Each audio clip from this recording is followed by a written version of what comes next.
I mean, we might have 70, as many as 100 active job sites at a time, spread across now maybe as much as 4 states.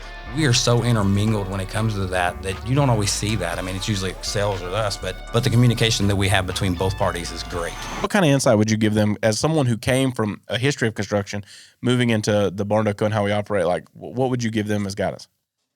That's a tough one.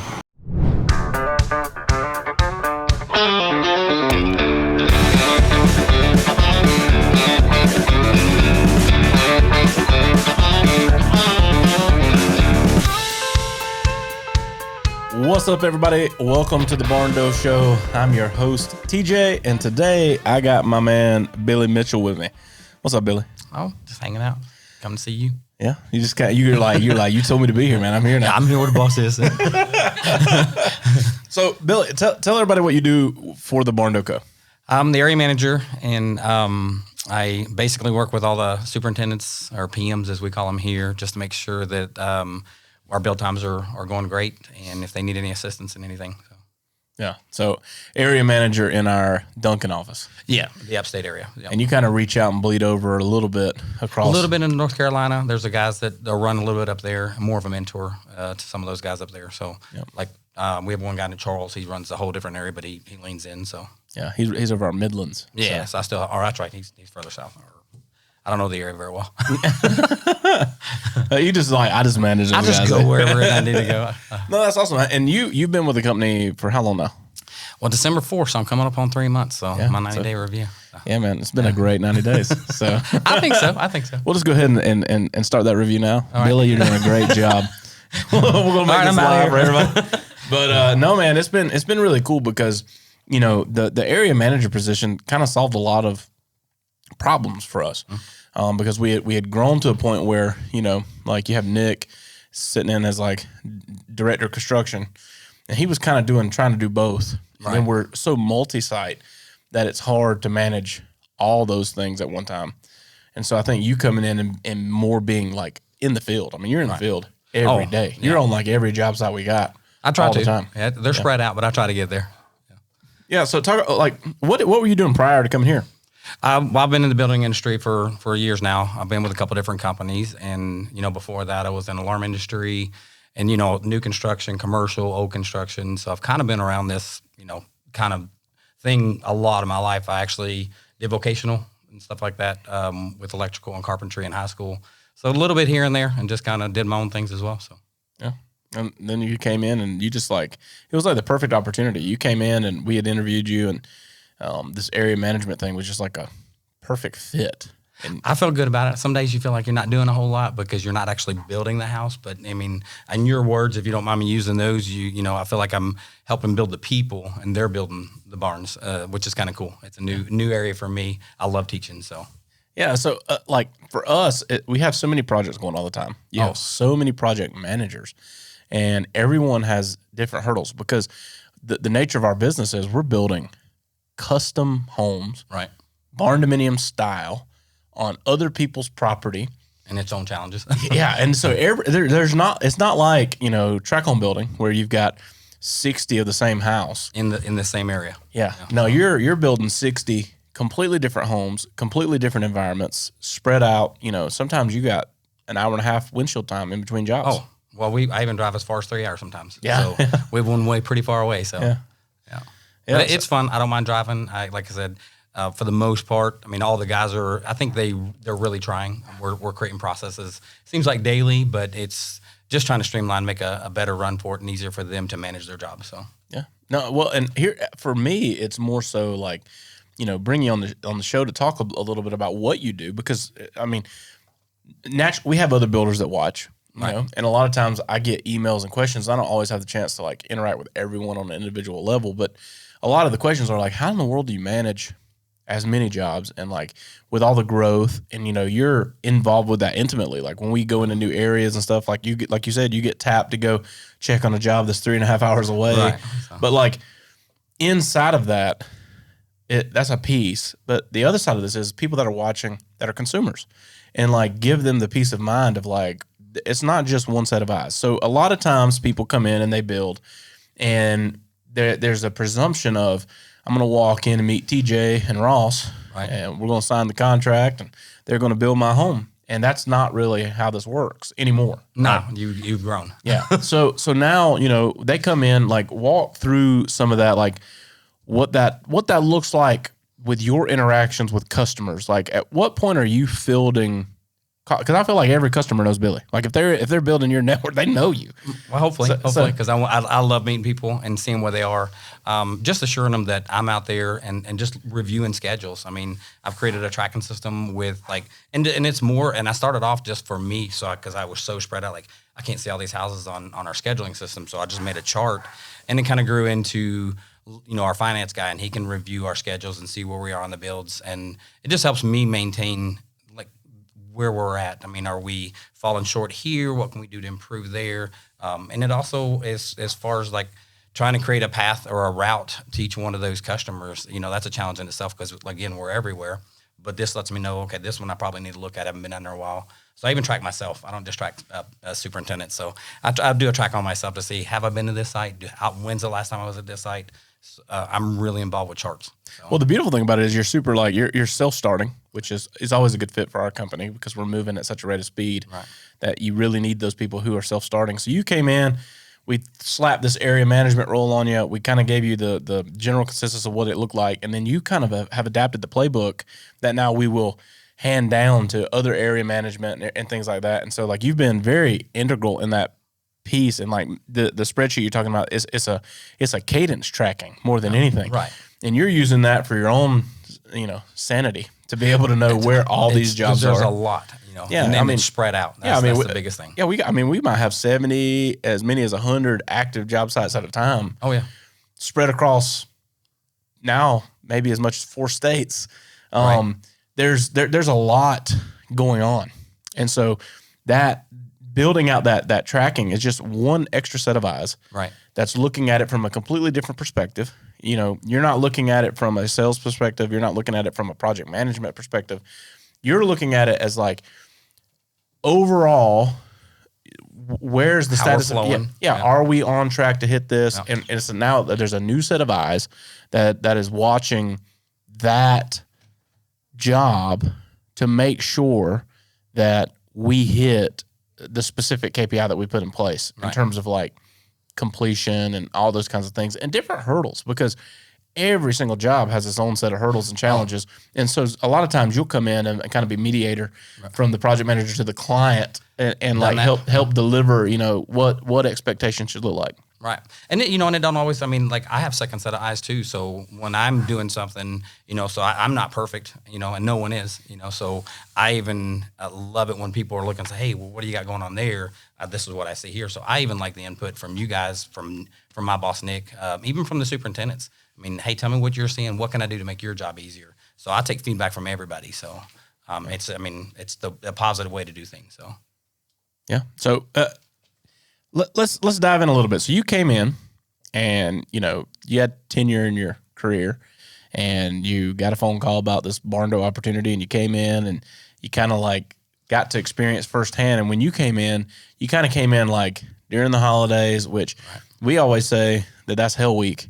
From the week prior to Thanksgiving to, 2 weeks after the new year. Right. That stretch is hell week. And it's just everything. No one wants to show up. Yeah. Well, everything that can go wrong goes wrong. Right. So you came in during that, but you also came in like right on the cusp of our annual retreat and all those things, and a lot of like the community, like with our Christmas stuff that we have going on, all this kind of. So you got kind of experience the worst of our production schedule, right, and the best of our culture fits and stuff like that. So like, what sold you on working here?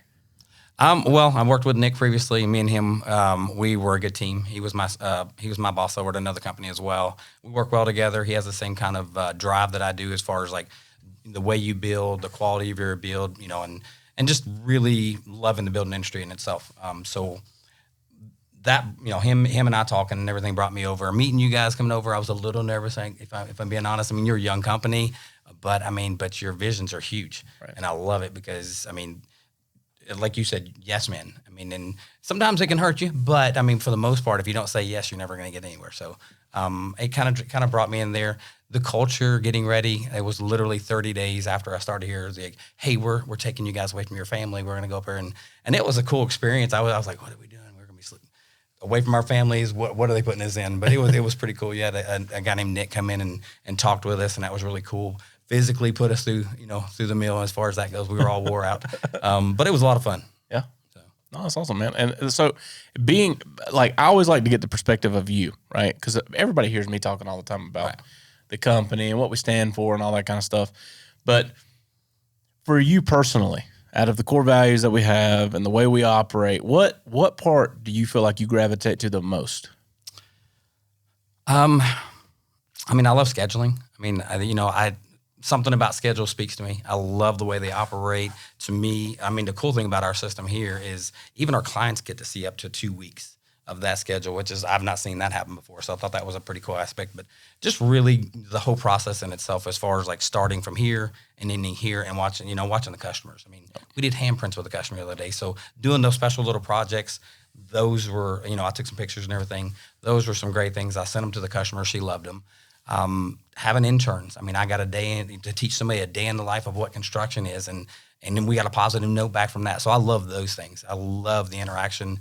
And you speak how, like the whole culture thing, okay, we've always heard about culture. But when you get here, you guys really live it. Yeah. And so that, I love coming to work every day. That is pretty cool. I mean, you guys, I don't know. I could say it over and over and over, but a lot of companies do say that, and you guys believe it. So. Yeah, that's awesome. Well, and here's the thing is we built a really cool idea, have a really nice product, and it got received in the market at such a pace that we grew. And honestly, we got big quick, and we weren't perfect. Like we were not a perfect builder. Our goal to be in Barndo is to be the best. Right. And so does that mean that we are every day? No. But we are dedicated to getting better. And so we go through the ringer of continuous improvement. And so like one of the things that you love is scheduling. Well, guess what? It was broken. And so you came in and helped adapt that. And so one thing that I kind of always live by is like ego does not exist inside of this human being anymore. There is nothing here. You got to have better people than you, right? So like who got you here won't necessarily get you there. And so like we kind of hit the limit of mine and Ross's personal ability to service. Right. And so we had to lean in to highly skilled and qualified people. Thankfully, we found Billy, right? And you came in and pieced together this piece for the schedule, which was a problem for us. We had issues with getting visibility on all those jobs. Now, if we were to pin our ears back and focus on a job or a little cluster of jobs, not a big deal. Right. But when you're talking about building 100 barndominiums that are from the furthest point to furthest point, 7.5, 8.5 hours apart, right, it's difficult. And there's so many different challenges on each project that if you don't have somebody that's literally just leaning in and trying to solve those continuously, daily, which one of these, and like something that you do a really good job of is, hey, this came up and it will come up again. Here's how we do this. And then you go in and make an SOP and publish it. And then your guys know how to react to it in the future. Right. And so it's just continuously improving all the time. And so I tell people, like, if you built with us and had a positive experience, anyone you refer us to is going to have a 10 times better experience than you have because we're 10 times better than we were when we built your house. And that's true if you closed today or if you closed a year ago or if you close a year from now. When you share that experience, it will be 10 times better and it will constantly get better because we are always getting better. You got to strive to get better. Yeah. So. Yeah. And so,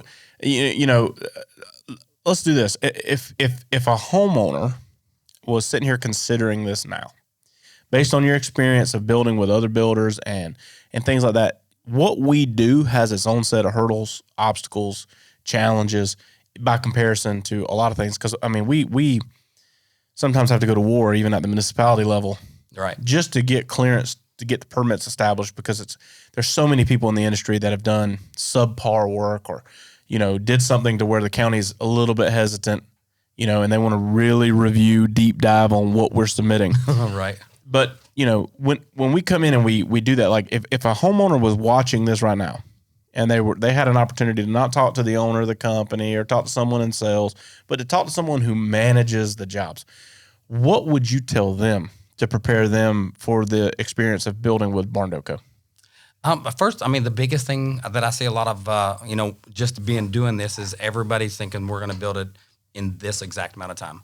Don't set yourself up for that failure, because you're going to sit there and say, I'm homeless. And we don't want you to feel that way. So always create a buffer. I mean, never let, your emotions get so involved that I've got to be in here and you get everything lined up. Don't line anything up until you know that things are in play. If you do that, you're just hurting yourself, and it puts a lot of pressure on the builder. So, do your homework. I mean, really kind of know the aspect of the build. Ask as many questions as possible at the beginning of the build, like what are some of the hurdles that we may encounter. So if you do those, I think that it will relieve a lot of the end pressure that a lot of people find themselves at. So. Okay. What would you say is something that you see come up over and over and over again from a client experience that maybe is just an expectation that doesn't match the experience? The details. I mean, it's really there's just a lot of it's the details right now. And as far as the paperwork and everything, we're getting better and better and better. But just the not enough questions are asked on either side. The simple as grout color. I mean, and we're like, okay, what color? And then they're like, well, that's not what I envisioned. We don't know what you envisioned unless we get it from you. Yeah. So those kind of things. So it's really the details. Yeah. So. The devil's in the details. Right. So. For sure. For sure. When you're building this. Well, okay. So let me ask you this. What would you say is your favorite part of your day on any given day? Oh gosh. I mean, I love building. So, I mean, not that I'm not a builder or a framer or anything, but I love the whole process. I mean, I don't really have, honestly, like y'all talked about my chart. I love looking at that and saying, okay, this is where I'm at. And then sometimes when I don't see things move, I'm like, is it doing anything? So I dive into myself on that, like, okay, how can I push the guys to do a little better? But really where I love communication, I love talking to, I'll reach out to the PMs just to say, hey, how are we looking? I had one, I called today and he mentioned something to me. I called up and followed up with him, and just to make sure he's doing okay. I mean, we have another one that's going through some issues as well, trying to make sure I cover him while he's out there. But just a little bit of everything, really. I mean, I love coming in and doing this. So, well, my favorite thing is you got a nickname. Oh, yeah. You started here, and you are the warden. The warden. Yeah. Right? So you hold everybody fiercely accountable. But you got to do it the right way. You can't you can't just be an ass, or I'm sorry, you can't be a butthole the entire time. So, I mean, you have to build your guys. You can't just break them down. So, yeah. No, well, you came in. I remember, we had all this stuff going, and when we hired you, the goal was to clean it up, get it tighter, get it more dialed in, and you were like, I can deliver this. And day 2, you rolled out this procedure of checklists and stuff. And I remember even our director of finance, he had to go in the system and do some checks or something. Oh, yeah. And you dropped a message in and were like, I don't see these check boxes. Right. He was like, he's even holding me accountable. Oh, I told Nick. That's what I told Nick. I said, I'm going after Nate. Sorry, Nate.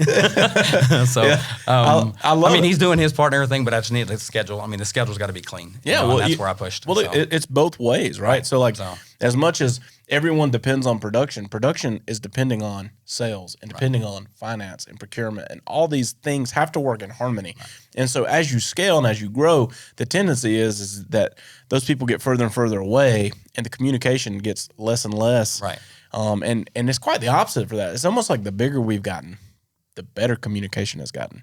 And so people have leaned in and gotten even better at scheduling and forecasting and doing all these things. And so we've seen kind of the opposite, effect, but it might've been, we just started at such a bad place. Well, I think, the communication, I think, you tapped onto something there, the communication that we have this, Slack. I mean, our Slack, it's not just production. It's not just sales. I mean, we are so intermingled when it comes to that you don't always see that. I mean, it's usually sales or us, and yes, we're two different things, but because of the way, we all text at night. I mean, let's be honest. Yeah. We're sitting there saying trying to get the next day ready or just finish up the day or whatever. But the communication that we have between both parties is great. Yep. So, that is a huge, because you don't always see that. So that is huge. Yep. So let's answer this. A lot of times there is and not so much now because they're not really dealing with Ross and I on a daily basis, but sometimes people feel like I need to talk to TJ now. Right. And I try to tell them in the kindest way possible, I'm the last person you want to talk to because chances are I will have to go back in and talk to you to even get to the next step, because there's so many pieces to make sure that the right person is receiving that information. Like, talk a little bit like that. So, like, a client needs to get in touch with someone. Why would it make more sense for them in the production side of things to have that land on you even before a Nick or me or Ross or anyone? Like, your ability to solve that problem. Talk about that a little bit. Well, because I'm there, I'm on the site. I mean, they're trying to see it from afar. So really, you first start off with your PMs and see if you can come up with a solution. If he doesn't have a solution, then have him reach out to me, and I can come out there and take a look. Sometimes it's just an easy solution that we can fix on the spot. Sometimes we have to go back to the drawing board a little bit. So it really kind of needs to go up the ladder. And then at the top they don't. They're dealing with processes and all that kind of stuff. We're dealing with problems on hand, and that's where it needs to stay lower than higher. Yeah, well, and 9 times out of 10, even when that information comes back into you, it ends up in front of us at some level, right? And we may have some kind of influence in that decision, but it's easier when it's came through you, and you had a way to frame it up, take it through our SOP to get it to the table, so that everyone that needs to be involved can look at it, right, and make an educated decision on something and roll out a solution. It's like if me going over to sales and saying, "Hey, I'm going to do this." I mean, I have no clue what I'm talking about over there. That's not what I do. So it's really, and we're talking about the framing, we're talking about the build. Well, that's where we are out there with those customers, and that's why it's super important for them to just stay down there with us. And if we need bigger decisions, like you said, we come to you guys for those. Like, okay, this is what we can do. This is what we're capable of doing at a different level. I mean, this is more of the finance side of it, or like you said, SOPs and everything. But what we can do out in the field, we can usually resolve most of those issues out there. So, what would you say the biggest difference in working here and like when a client has a need that needs to be met inside their project, in terms of like getting that to them versus other places you've been? Well, here there's a lot more flexibility. Like you said, the way we build is more on the custom level. I mean, still, we're in the track home style, if you will, but more custom, because there's certain builders that everything is exactly this way, the entire build, no matter what. And then there's some that gives you a little liberation, and we're a little further than that. So that's the cool thing. I mean, we're building the shell, and the whole inside's we can do whatever we want with it, as long as we're not messing with the actual structure. So that's kind of cool, because we have that liberty to be more flexible. So how much did you know about Barndo's before you found us? Nothing. I was like, can we do what? So when I first day out here, I don't even think I was employed at that point. I came in on a Friday, and me and Nick and Ross just went out to look at one, because I hadn't actually seen one. I mean, it's a pretty cool structure, or pretty cool principle is the way it's put together and everything. So I thought it was kind of neat. So yeah. But I mean, to me, I'm like I said, I can run a schedule. I can do those kind of things. They're actually the ones building them. I know enough about the industry that, I mean, all of it works together. So right. Yeah, you went from that to the Barndo warden overnight. Yeah, overnight. now you're the expert. I even got one calling me Yoda for some reason. I'm not sure why, but it's just infinite wisdom of Billy.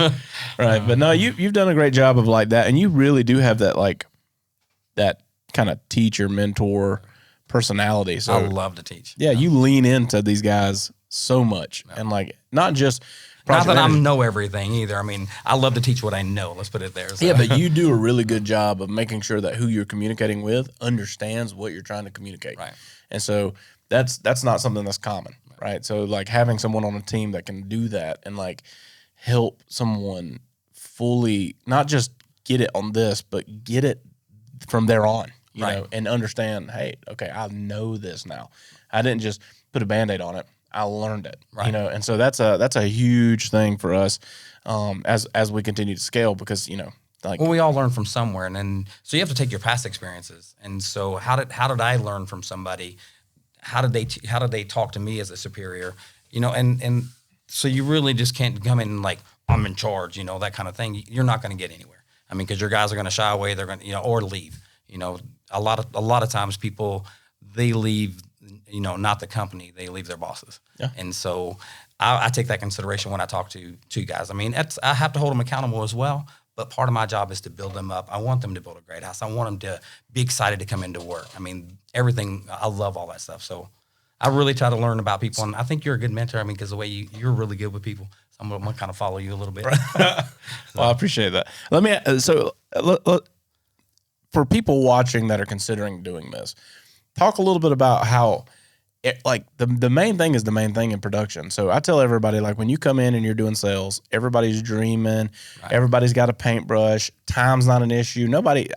I never rush people through that process. Right. You only get to do it once, right? So I know people are gung-ho, ready to go, but sales kind of takes a little bit more like, hey, let's don't rush. Right. Let's try to get it right. But then when that torch hands over to that RSB meeting, when production gets it, it's go time. It's go time. Right. And y'all like a bottle rocket. So talk a little bit about that, because I think sometimes there's a misconception of like, they're just that they're so big, they don't care, something. We're just a number. And that is absolutely not true. No. So, we go through plan review. We look at we have a guy that actually looks at that, and we all put eyes on it as well. because I might see something that person's not used to seeing. Somebody's going to see something. And so again, like we talked about with the second set of eyes, but so we get all that dialed in, and then basically it's just like with our schedule. If you look at like I said, I've got it all laid out on that chart. It's in our scheduling system. If you just follow that and then be present, and it'll flow. It just happens naturally that your times are going to get better and better and better. So just, I don't know. That's so. Well, talk about your guys before they start a job, you make them build a master schedule. Yeah. So what's that look like? Well, you got to go through, audit your file. Because things can get missed. So if you don't audit your file, you're setting yourself up for a disaster down the road, potentially. Not always. You might get lucky and that one just went through no problem. But if you don't audit your file and see, because that's the only way you're going to know what's in because I take notes. When I was an actual PM and everything, I would give myself notes in Google Notes, and I would check them off, because there's certain things you want to see at the rough end stage. There's certain things that you want to know that's there by the time you get to drywall, like pendant lights. Your wire's hidden at that point. Oh shoot, did I have wire up there? Oh yeah, I checked it off. Thank goodness. So it's really just staying in your process and create a system that works for you. Not everybody does it the same. I like Google Notes. That's just it's a great product. So that's cool. But again, when they come and show up day one, right, that project manager, you might not have it as the consumer, but that project manager has an end date in mind. Oh yeah. And how are they incentivized to hit that end date? Well, we have challenges. What's really cool is there's a couple of guys that are really kind of driven, and I kind of feed off of that, because if you get one guy or even two guys driven, it helps the other guys like, hey, I can do this too, and it motivates them. So I like seeing those, and honestly, having that chart and they all get to see their build times. I can do better than you, man. So it's kind of cool watching that grow. And if like you said, and if you don't fit, you don't fit. You're going to move on anyways. But there's a culture here, like I said, and Nick's like, I was like, yeah, sure, everybody's talking about culture, but it's kind of cool because we all really want to be a team and help each other. We got some great players. So no, we do. Yeah, our talent is incredible now. It It's is. it's sometimes surreal to look at and say like, wow, we have a lot of top tier players, And I can remember we were the Bad News Bears. So it's like, I love the stories that you do. Yeah. There's a lot packed into these short years of growing this company, but again, it's building consumer confidence and knowing that it's not just this picturesque idea. It's not just us selling you on a bill of goods that we can't deliver. Are there hurdles and challenges in building? You better Absolutely. believe it, buddy. Yeah. But you better believe it. And you're setting yourself up if you don't believe that. So yeah, if you got a 1 in 10 chance right now that you're going to be a story we tell in the future. It's just every job's different, but that going in because every job's different. Right. But some of the things that we've put in place and the way that we dedicate ourselves to trying to be the best and naturally breed some of this competition inside the office, it incentivizes them to not just build on time, but to build correct. Right. And so, one of the things that for the last 8 months of last year we talked about is like, we are not a remodeling company. Right. We're going to build That's the worst thing you wanted. It happens. Yeah. It's it will happen, but to minimize that is the goal. So. Yeah, for sure. Make the main thing and be the best. And this is how you do it. And breaking that down, job to job, every single job's different. Every single, build cycle is going to be slightly different, but we do have a standard that we hold our guys to, and we want them to be done on time and done all these things. And so, challenges are going to emerge. We build buffers into our contract language. We build buffers into conversations. And we know that, we encourage homeowners to build those buffers into their mind as well. Absolutely. If we're going to build them in, you might as well too. Yeah. It's a safety net for us. It's a safety net for them. So agreed. Cool. Well, let me ask you this: if you were to speak to a builder, because we also have build partners that come in as we move into different markets, and we continuously expand. Like we just opened up the office in Eastern North Carolina in Dunn. We're getting ready to open our Knoxville, Tennessee one. Yeah. Yep. So Knoxville's getting ready to open. We've got a build partnership in Georgia, and that office is coming sometime this year. Nashville, same situation. There's all these new areas that are formalizing, but those started with conversations there. So like, if a builder's listening right now and they're like, wherever, Alabama, Texas, and they're thinking like, how could I partner up to be a part of that? Or they, a hesitation of coming, something like that. Maybe they build houses and they want to get into this industry, but they don't know how to have that conversation. Like, what kind of insight would you give them as someone who came from a history of construction, moving into the Barndo and how we operate? Like, what would you give them as guidance? That's a tough one. I mean, because that's the whole front end. I mean, that's not kind of where I'm at. But I mean, as far as our environment, I think you need to come see us. I mean, I think it'll open your eyes on. It's just a different way of doing things. I mean, because like I said, it's not that like cut and dry stuff, and there's a little care, or not a little care, a lot of care, but there's some fun in the way we build. There's team spirit, like all that stuff. So I really don't know. I don't have a good answer for you. Well, reframe it to this: if someone was considering coming on and working with us in a new market as a project manager, right? Maybe they're like, man, I don't know if I understand Barndos, but they understand construction. What would you tell them? Come take a look. It's really not much different. I mean, the structure, you have load-bearing walls just like you do in a standard house, but they're just on beams or poles, 6x6s or, whatever, but and metal trusses. I mean, but it's really the same thing, just a different way. So come try it out. I think it's very exciting.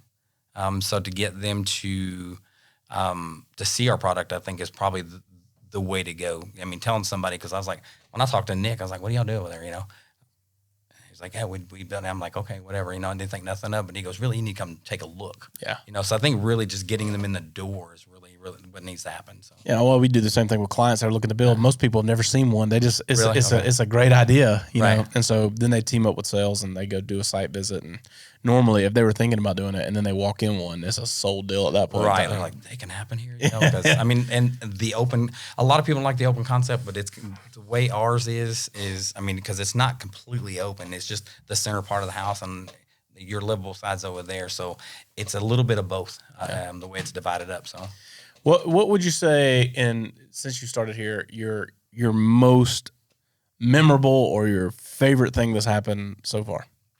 Well, like I said, a couple of projects with a couple of the clients has been pretty cool. With, like I mentioned earlier, with the handprints, the retreat was pretty cool. I was a little nervous, like, is this a cult or something? Absolutely. I didn't know what was this getting into, because I was like, I had nothing, didn't know what to expect. I will safely report that Billy drank the Kool-Aid that day. I did. He's a Barndo life now. I mean, like you said, you had your friend come in and talk to us and everything, and just to not really break you down, just really make you think. And some of those things, it was pretty cool.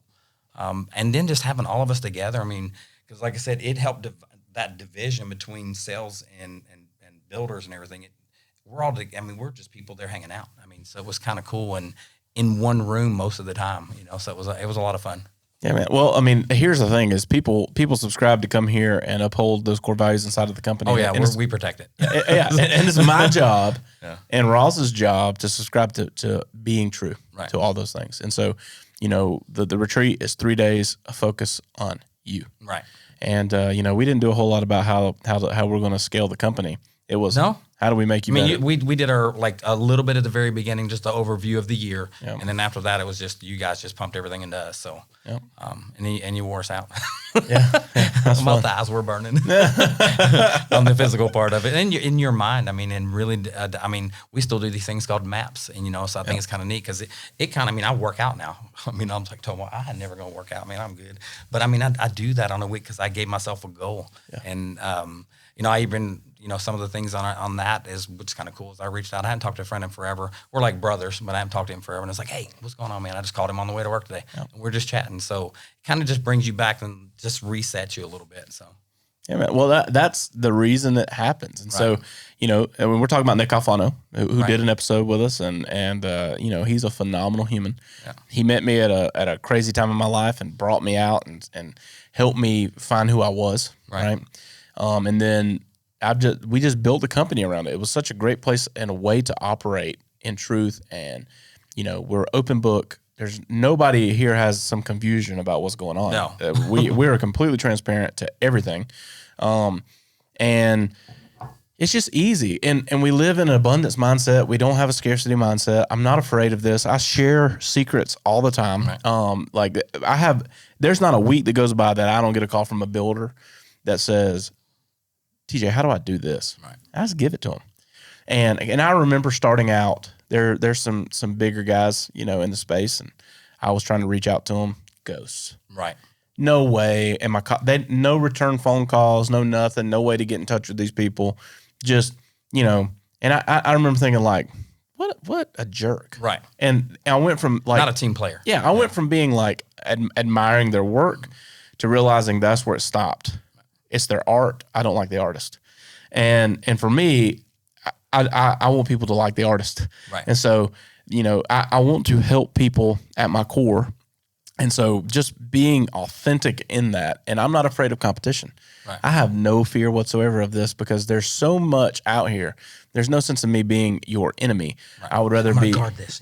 No, we should be partnering. There is no such thing as competition. Right. People ask all the time, who are your competitors? I don't have any.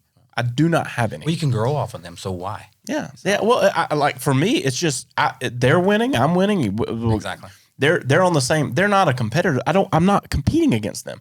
There's not a single home that's under contract that I'm competing with them to complete. Right. The only competition is myself. Yeah, we hold ourselves back. That's right. Yeah. Can I do what I said I could do? And there were days when we didn't. And there's days when we have. Right. And so the goal is to have more days where we did what we said we'd do. It goes back to that map. Right. How is that map significant in any way? No, it's no different than your schedule. Right. But it is, I said I would do it on this day and I would do this. And you said it. It holds me accountable. It does. I mean, so, I look at it and, and every week I've got to turn this in now. I've set myself up for that. So every week just to, some of our other staff that this is, I think very, they was like, hey, yeah, I really like your chart. All right, now I got to do it, So now I'm being held accountable to make sure it's done every week. So that's right. Well, and people will remember what you do. Right. And so if I was just talking about it and didn't do it, right. I post my map every week in a chat with the whole company. Not the greatest at those yet, but I'm working on it. But I mean, still, from the thing is I'm never going to ask someone to do something that I don't do personally. Right. And well, you got to believe that way. I mean, even the guys, that's why I tell them, I said, if you need help, I'll get out there and help you. I am not opposed to picking up lumber off a yard to throw in there just to help clean up. I've done all that, and I'll do it again. So, again, I won't ask them to do anything that I won't do. All right, Billy. So now it's time for Barn Burner. This is my favorite segment of the podcast because I get to get out of the hot seat and put you in it. Right? Thanks a lot. So these are questions from our social media communities. In our Barndominium Designs and Layouts group, there's 500,000 people that are wanting to build barndominiums. Some of them have built barndominiums, and they have no shortage of questions or opinions about barndominiums. So we try to reach into that group and pull questions out and then put you in the seat of trying to answer it on the fly about how we operate. Okay, so your perspective is Barndo's perspective. So here we go. First question, how flexible is the construction plan in accommodating design changes? And I would say answer this from the perspective of change orders. I mean, it's doable. It does slow the build down, so we try to avoid those. We'd like you to have all those decisions before it gets to the production side of it. So we kind of put barriers in there to maybe make you think twice. And honestly, sometimes it's just cheaper to save your money, and then it's easier to fix at the end of the job, and you get to do something to your house. So unless it's a major structure thing, there's really, why disrupt the build and slow process? So. Yep, 100%. I agree. Yeah, and that's just one thing that, again, leans back to the way we lead up to a sale. Right. Because we're choosing everything down to the wall color in our pre-construction meetings. So, by the time you get to production, again, it goes to all things go. Yep.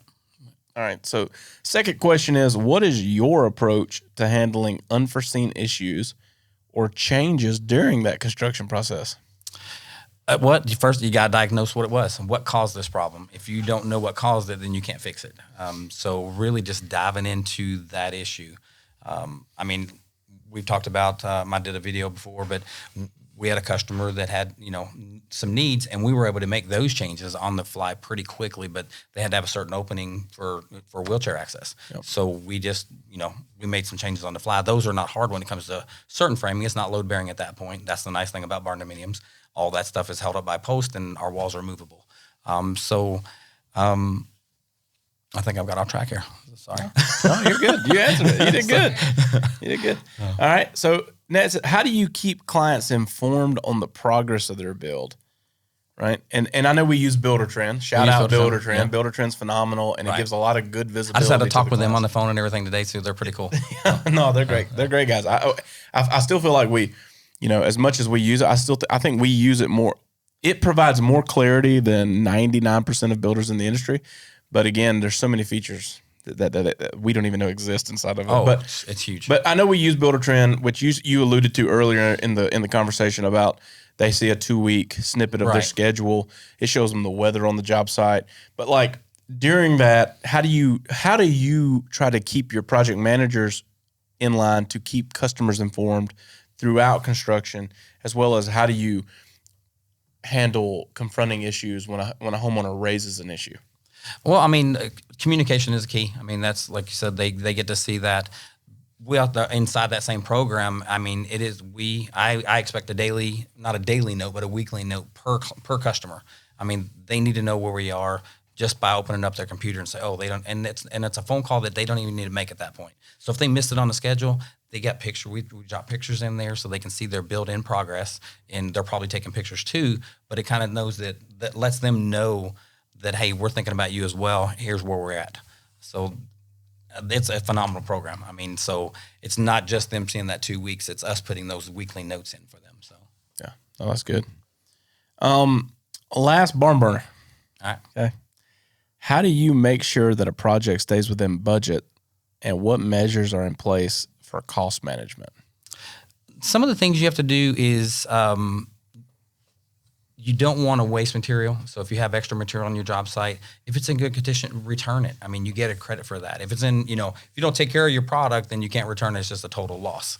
So that is one way you can do to save on the budget, and then just sticking to it. I mean, if you are not paying attention to your build and you're ripping stuff out, then that's a cost. I mean, so if we don't pay attention to the build, and that's why you got to put eyes on, be there present. We're so spread out. I'm at least once every other day kind of guy. I know they can't make all their jobs in one day, but if you're not looking at your build, doing your frame punches and doing all those things, you can waste money. And if you do that, I mean, it really just comes out of your pocket. I mean, we don't grow. So. Right.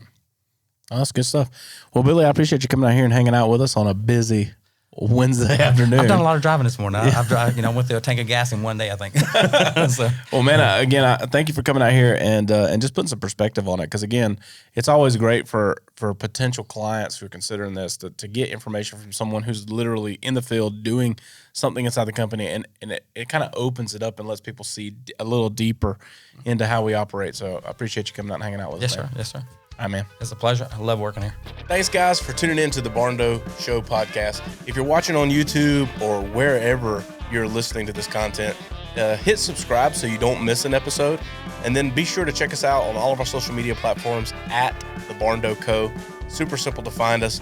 And then when you're ready to dive in a little more, maybe look around some of our available floor plan options, or take a look at the gallery of our work, or maybe you're ready to connect with our team and explore what it looks like to build your dream barndominium, you can visit us online at thebarndoco.com.